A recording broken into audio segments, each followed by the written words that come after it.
Hi, everyone. Thank you so much for joining our scaling video for Microsoft Graph APIs. My name is Hamad Raju. I'm a Director of Product Marketing, and I focus on compliance ecosystem. We also have Nick Robinson and Marshall Hagan from our product development teams joining us today. I wanted to set the context first and start with our vision and approach to compliance ecosystem. It's an exciting journey for us, and I'm glad to share it with you all. Customers want and need our compliance platform to be extensible. That's why we have based our approach to building compliance ecosystem on 5 key pillars. These pillars enable you to adapt our solution to meet your unique needs, extend our compliance solutions to non-Microsoft data, integrate with third-party systems to create seamless workflows, accelerate deployment and management at scale, and last but not the least, support your existing investments in third-party security and compliance offerings. To implement this vision, today, we are announcing our key investment areas. To enable our customers to reason over their entire data landscape, including Microsoft and non-Microsoft systems, we're extending our connector platform and enabling ready-to-use partner-built connectors. We've partnered with GlobalNet and Telemessage to deliver 25 ready-to-use connectors at Ignite, and there are many more to come over the next several months.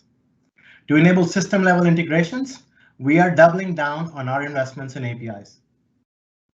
Today, we are excited to announce new Microsoft Graph APIs. At the very high level, Graph API for Teams DLP enables third-party applications to leverage data loss prevention capabilities for Microsoft Teams. This is now generally available for developers. Graph API for Teams Export enables third-party applications to provide enterprise information archival for Microsoft Teams. This is in public preview for developers. Graph API for eDiscovery enables workflow automation and third-party application integration scenario. This is in public preview for developers. This is where we're going to spend most of the time today. And of course, we're continuing to invest in our existing capabilities, such as Microsoft Information Protection SDK, as well as Office 365 management APIs. With that out of the way, let's get to the heart of the discussion and talk about all the goodness that eDiscovery APIs bring to our customers and partners. Hey, Nick. Thanks for joining us. Please take it away.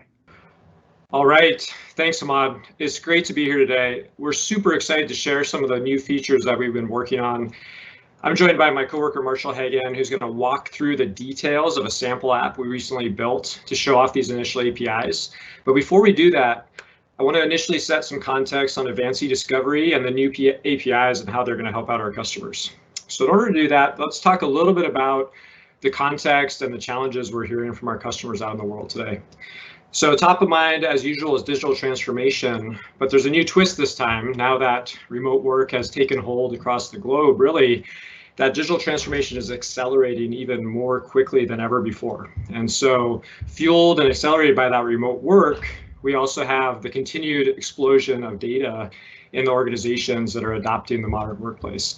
And so when we think about that explosion of data across the volume, variety, and indeed velocity of that data creation, it creates quite a challenging environment for a number of things. But when we layer on the complexity of the regulatory environment and we think about achieving compliance for our customer organizations, the challenge is really significant.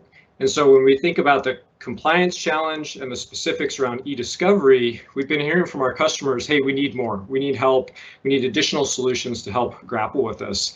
And so one of the things we've done over the last couple of years is developed and released advanced eDiscovery. And I want to talk a little bit about what that's all about so that we can set the context for the APIs later in the discussion. So advanced eDiscovery is really our native solution that's designed to help organizations collect and discover data where it is. So close to the source, only collect what you need in terms of the relevant content for your investigation, and then manage your workflows that are related to eDiscovery kind of right here within Microsoft 365 security and compliance boundary. Things like legal hold notifications, review of that relevant content, analytics, and reducing that content set. And then a big part of the value prop of what we're able to deliver for customers is using machine learning and intelligence to reduce that overall volume of content that you need to take out of the system for legal review or hand over to that opposing counsel or to the HR team to further their investigation. So the more you can reduce that overall content before you hand it off, the better you're going to be able to mitigate the risks and the costs that you have associated to this process. And so far, we've been seeing some great adoption from customers across industries and geographies on this solution. So just want to set that context. And then when you go into your business and you're talking about, hey, we have some opportunities with the APIs, and you want to think about the business context, one of the ways that we frame the eDiscovery portion is aligned to the electronic discovery reference model, which is a really common model that if you go and talk to your legal technology team or parts of your IT team, they'll instantly recognize. And so we wanted to just map out where eDiscovery and advanced eDiscovery kind of fits within this model and show you how, as you look over time, the volume of data is going to decrease in your cases and your relevant results are going to increase. And that's a really important part of the process and enabling customers to kind of do more within the Microsoft 365 compliance boundary.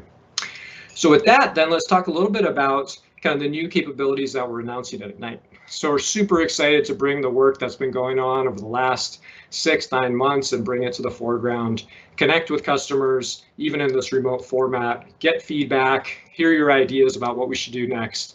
But at this event, we're announcing support for modern attachments or linked content, the graph APIs that we're focusing on today, and enhancements to our collections process. So be sure to check out the other sessions, take in the other content to make sure you can explore kind of the full breadth of what we're offering. But for today's session, when we focus in on those graph APIs, we really wanted to do a couple of things when we set out on this journey. And customers were giving us lots of feedback, giving us great input, which we rely on to define our product plans. And these really came down to 3 big areas that we wanted to deliver against. So we wanted to help customers automate common processes, take those things that they're doing on a daily, weekly basis and make them routine, make them automated, something that you can handle really easily. Second, we wanted to help customers achieve a repeatable, predictable, consistent process, which is super important for eDiscovery, where you're showing up, you have to defend yourself in front of the courts, opposing counsel, could be investigations. And we also wanted to support customer requirements. So we know that there's a lot of variation out there in the business world, specific requirements that customers have for their workflows. And we want to enable those integrations so that the platform can become more beneficial in that way, kind of for those last mile apps that a lot of our partners, such as potentially yourselves, would be able to develop upon. So when we look at these scenarios, we just wanted to kind of walk through a sample case, kind of what you can think about when you start to grok these APIs and how they're going to work and how they might be relevant for your organization. And we talked about kind of one of the most important things is this automate and standardize repeatable tasks. So when we look at this graphic, the way that we're setting this up is each of these circles represents an API that we'll be delivering into the graph platform over time. Now, the ones that are highlighted and bolded are the ones that are available today that you should get started with now. And in fact, that will show you the sample app that we built upon just these calls that are available now, but you can see kind of the fullness of time. And so when you look at these circles, these really represent an action that you can take in the advanced eDiscovery solution, through the course of your eDiscovery workflow. So each of these will be available for this automation, repeatable standardization via the API calls. And so this becomes a really powerful way that you can either connect your existing apps for particular specific purposes, or just automate each of these phases and enable that workflow for particular individuals in your organization in their portion of that process. And so one thing we'll call out is that, hey, this rectangular box around in-place review, that's actually the human activity of coming into the case, reviewing that content. And that will not be automated. That's why we're kind of calling that as a rectangle rather than a circle. But this gives you that picture of how this is going to all fit together and gives you a little bit of sense of what will be possible as we deliver these APIs over time. Now, I want to take a minute and just set the context on what Marshall's going to go through, because we're going to spend the bulk of the time in the session on looking at the specific app that we've created, looking at the code that supports that, going through everything you need to get started with your own simple apps for your organization. But before we do that, let's just talk a little bit about what we're going to show you. So we pulled together as a team this dead simple sample app, the DISA, as it were. And what this is all about is case reports, case creation, and review set queries. And so, what we're going to help you do is really address some of these key stakeholder requirements quickly and simply using the Microsoft Graph, which hopefully you already know some things about, and the framework and the language of your choice. So what we've done is we've taken this case report concept, used the case APIs that are available now to create a simple case report. How many cases are being opened by month over time? And this is super simple, but super valuable because eDiscovery teams in large organizations are managing dozens, if not hundreds of cases at a time. So they literally are opening many per week. So understand that volume. It's really helpful to do load balancing, resource planning, all of those important things for a team to be able to understand. The next one we're going to look at is create a case. So you have to go through a process to create a case. You can actually configure that through your sample app, deploy that to your stakeholders, and they can use that standard approach and process that you've defined to create each case. And then the third one is around a review set, creating a review set, which is a container that you use to review content within your eDiscovery case, and then establishing standard queries within that review set. So many organizations have a standard querying process where they want to remove immaterial items or flag specific types of content right out of the gate. Now you can standardize those queries and implement them into your review set as they're created. So just wanted to put a little bit of context around the scenarios that the sample app that Marshall's going to show you support as we go through the demo. So with that, we're ready to get into the meat and potatoes. Super excited to have Marshall Hagen here to walk through the sample app that we built out. He'll tell you everything that we went through to put it together and how you can get started. Over to you, Marshall. Hey, thanks, Nick. I'm really excited to be here today to be able to talk about the eDiscovery Graph APIs. We've been working hard on these for a couple of months now. Some of them are in beta already, and we're going to see a few more coming up here pretty soon. They should be in the production endpoint by the end of the year. We're going to take a quick overview of some of the Graph API documentation we have. We'll take a look at the Graph Explorer, and then we'll actually go ahead and step into some code that I wrote for a little sample app that does some case reporting, and we're even going to create a new case and set up some settings for you. So we're going to go ahead and jump into that right here. All right, so the first place you're going to want to start off is at the Graph API documentation. All of the eDiscovery APIs are in the beta phase right now, and so you're going to want to make sure when you select the version, you get to the beta side, and you'll find all of the eDiscovery APIs under compliance. We have a case, a review set, and a review set query right now. We have a couple of other ones on the way. Very shortly, we're going to see holds and custodians, export, tagging, analytics, as well as a couple of other that we have we're building out right now. So keep watching for that documentation. That will be your indication that, hey, it's ready to go and ready to rock. The Graph API Explorer is super, super helpful. You can take some of those examples that we have in the documentation, or you can even use our samples that we've been putting in here just to be able to go and get a list of eDiscovery cases. Just find the compliance node, click on that. It will pre-populate the queries that you need. Don't forget, you're going to have to authenticate. You can do that against your own tenant, your test tenant, wherever you have eDiscovery Manager permissions. And then you can run that query. And down below, you'll see the direct JSON that's returned from these. We have a couple of samples. You can get an eDiscovery case. You can create a case, list review sets, list review set queries, and then even create a review set query. So there's a whole bunch of other things that you can do in here. You're not limited to the samples that we have here, but this is a great way to get in, discover, figure out how to work it. Now let's just actually take one quick example here to see how to run the review sets.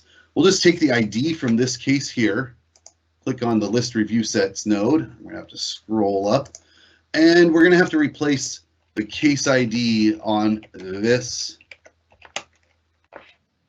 URL here. And then we hit run query, and that'll actually just go and run and get all of the review sets for that case. And we can see here, we just have a review set called admins OD4B, which is OneDrive for Business. All right, now moving on. So this is actually what I did, is I started off with this tutorial that's actually provided by the graph. You can grab the URL off there. It's part of the Microsoft documentation. I started off with that, went through that, built out that sample, and then I added to it. Now I'm going to point out one little modification you're going to have to make. The sample actually, it's working towards the production endpoints. As of now, the eDiscovery graph APIs are only in beta. So you'll have to swap out the Microsoft Graph library and use the beta library.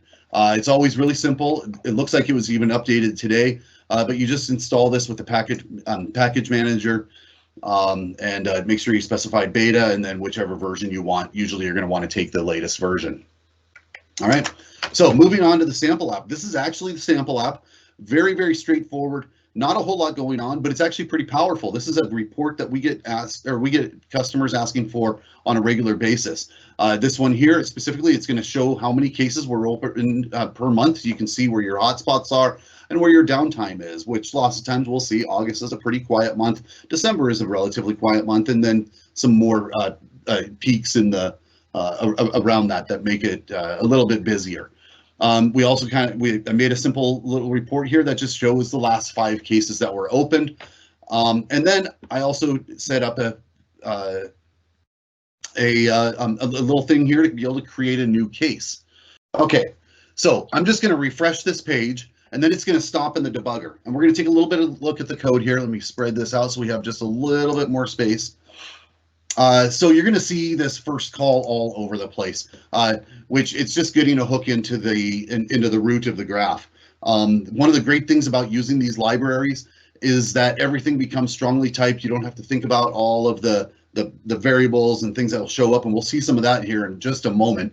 But once you grab that hook into the graph service client, then we can start making calls. Now, you're going to start seeing that these calls in the library are going to start to mimic what we see in the URLs, starting at the root, and then we're going to see compliance, eDiscovery, and cases. So if you looked at the URLs, you would see compliance / eDiscovery / cases, just like we see here. So it should seem pretty reasonable, and then we see our get at the very end. Obviously, you don't see a get in a URL, it's in the headers, but that's actually what's going to return this page, and it's also building out this graph. Now, let's create a new case, and then we can go and step through all of that case. So let's just call this one Marshall, and we'll give it the date 2010-09-011, and the case description. I think we have a nice case description here already. We'll give it a review set name. And then we're going to give our query a name, and we'll go through these in the user interface here just a little bit if you kind of lost context. But we have a case name, a description, a review set name, a query name, and a query string. So we're going to create a case. That's what the first 2 are for. We're going to create a review set. That's what the next one is for. And then we're going to create a query, which are what the last 2 are for. All right, so when we hit the submit button, we jump right into the first line. Like I said, we're going to see this graph service client call all the time. But I'm going to set a breakpoint right here on line 43, and we'll hit F5. And what we did is we newed up an eDiscovery case. So I was talking about the fact earlier that, hey, when you actually start using this library, everything is strongly typed. You don't have to build out mocks. You don't have to build out fakes. They're already all there. So it makes it really, really, really convenient. Okay.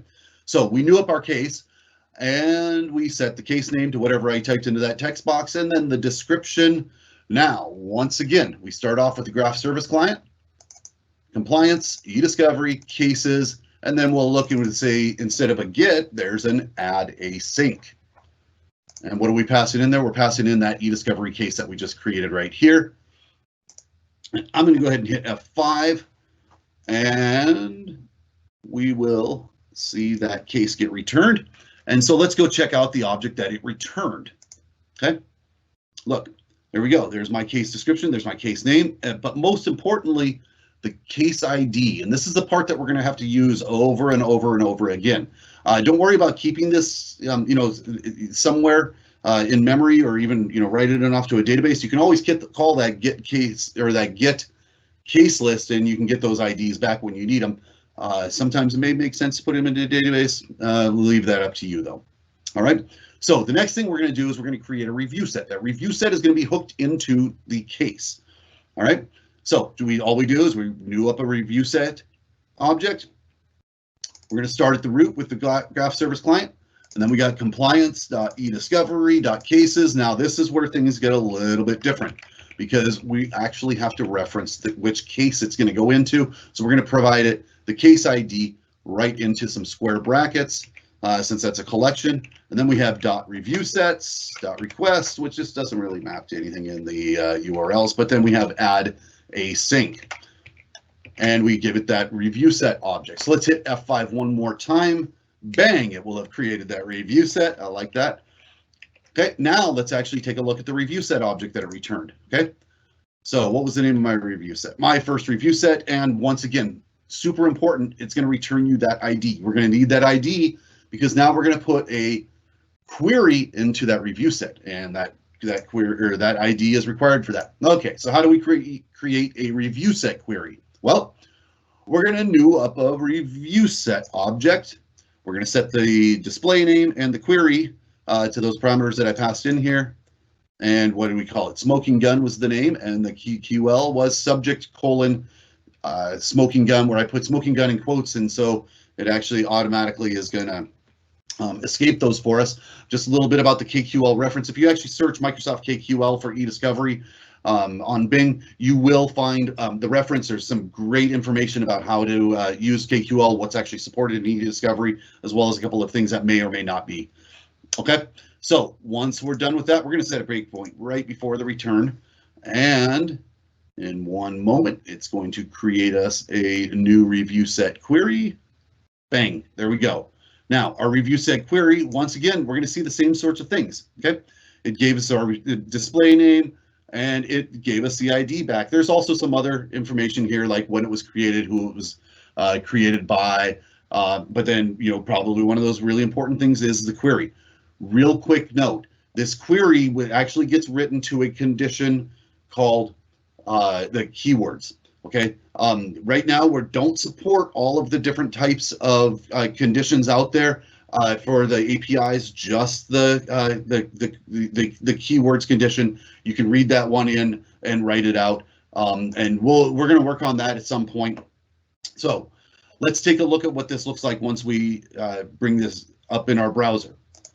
All right, so I already have a case open that I created a little bit earlier today.